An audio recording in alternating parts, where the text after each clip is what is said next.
Kia ora, I'm Sheree Kinnear and these are the latest New Zealand Herald headlines. The Prime Minister arrives in the United States today for at least a week of official engagements and events. Jacinda Ardern gets into New York this afternoon, New Zealand time. Trade, the war in Ukraine, climate change and how to deal with China are all expected to be on the agenda for her trip.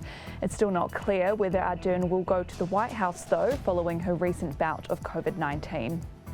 And New Zealand has a big stake in the outcome of Russia's war in Ukraine. This from an international relations expert following news we're ramping up our support for the Ukrainian side. Ardern has announced 30 Defence Force personnel are going to the UK to train troops on the L119 light gun until the end of July. Otago University's Professor Robert Padman says it's an appropriate next step in our response to an unjustified and illegal war. If Russia was allowed to get away with this, it wouldn't stop there. It would have reverberations, and that would be bad news for a country like New Zealand, which has trading interests all around the world and depends on a rules-based order. A gang feud is believed to be at the centre of a series of drive-by shootings targeting South Auckland homes over the weekend. Our newsroom understands the incidents, one allegedly involving at least 44 shots being fired, are related to tensions between the tribesmen and killer bees.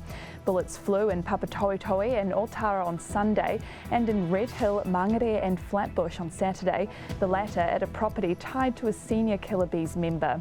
Detective Inspector Warwick Adkin has confirmed police believe the attacks are gang-related and says it's extremely fortunate no one has been harmed. 3 cameras in Auckland will capture images of drivers from today looking for mobile phone users.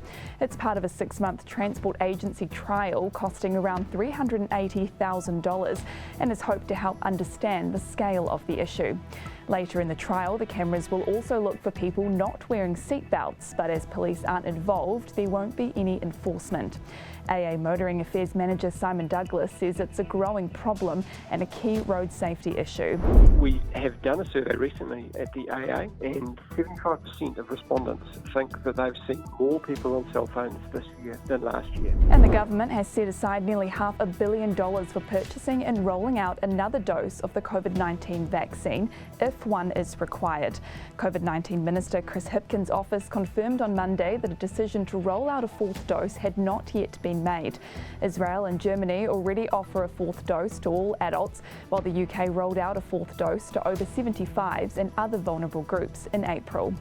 And those are the latest New Zealand Herald headlines. For more and to stay up to date, head to nzherald.co.nz.